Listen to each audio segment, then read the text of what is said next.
Okay, it's a long day. uh, I promise I'm not gonna take too much time. So, what should I do to share my screen?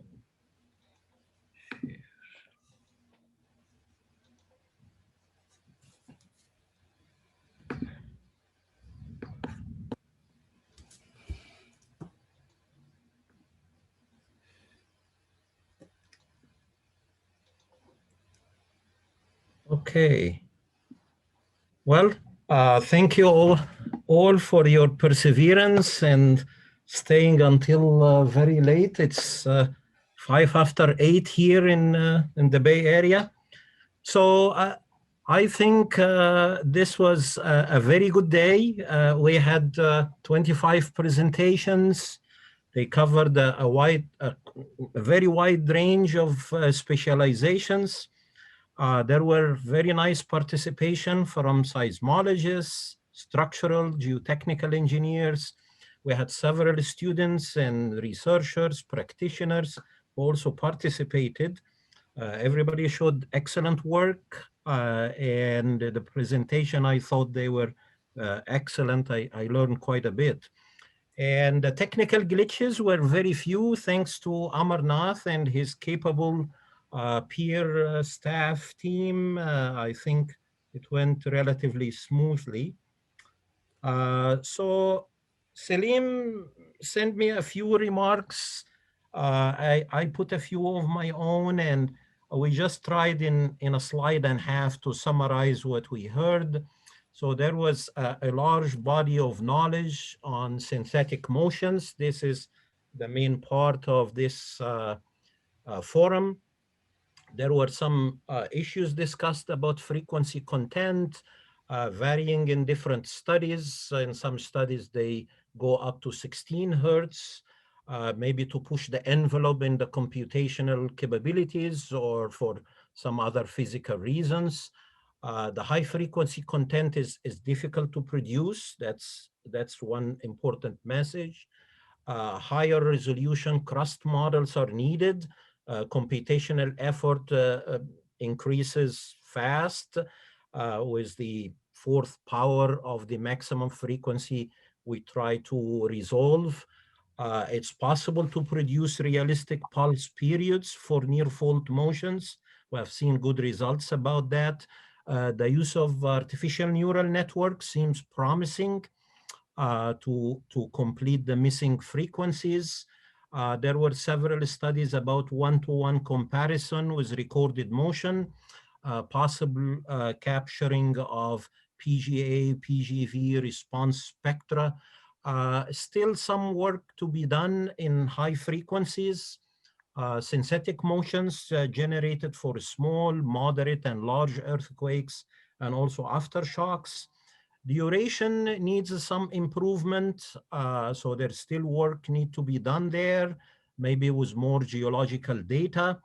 On the geotechnical modeling, there were quite a bit of good presentations on SSI simulation tools that's available. I learned about the soilquake.net that Ahmed Al-Gamal shared with us. Actually, during some of the breaks, I went to the site. It's pretty useful. It can be used alongside with the synthetic motions. The tools that can be included in OpenSea's Abacus, Diana, and others are also very interesting.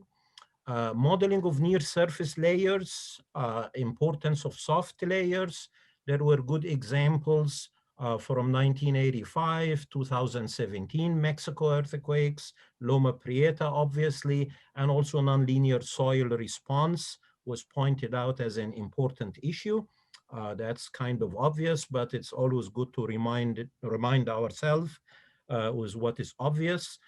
Collecting information from representative areas as collecting soil information from a large area can be quite costly.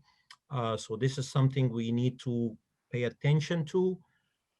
In terms of structural and regional scale simulations, some interesting talk about rupture to rafter, the EQ SIM also was pointed out, which help in simulating the earthquake rupture all the way to 3D structure response. That's a new era for many of us, that from peer point of view, it could be the next big thing that we should rally behind. Um, Coupling ground motion simulation with exposure and fragility to estimate seismic risk at city scale, that's will be a direct consequence of the first bullet here. Simulated motions applied to highway bridges with different types of validation were shown to be successful. There is still some work to be done there, but we are on the road for good things. Simulated motions to model and simulate seismic landslides were pointed out. Social science simulations involving traffic, economic, or recovery simulations after earthquakes. Professor Hori talked about that. Scalable solvers and algorithms, in addition to platform optimization, supercomputers for ground motion simulations. It seems these are the new tools that we need to embrace.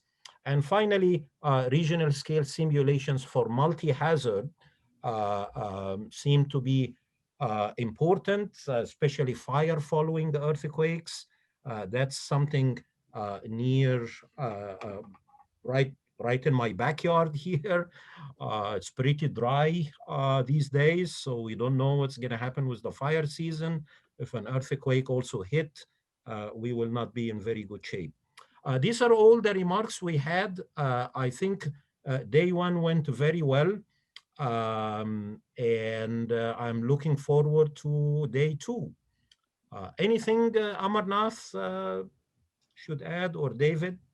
Well, I guess David, go ahead. I would second the thank you to Amarnath and the peer crew. They did a yeoman's job. Everything went incredibly smooth today. And I know behind the scenes how much effort that is and how much focus it takes to stay on top of that stuff. So Amarnath, a great thanks to you and the whole team. Thank you. Thank you, David. Thank you, Khalid. I was very happy to see we were on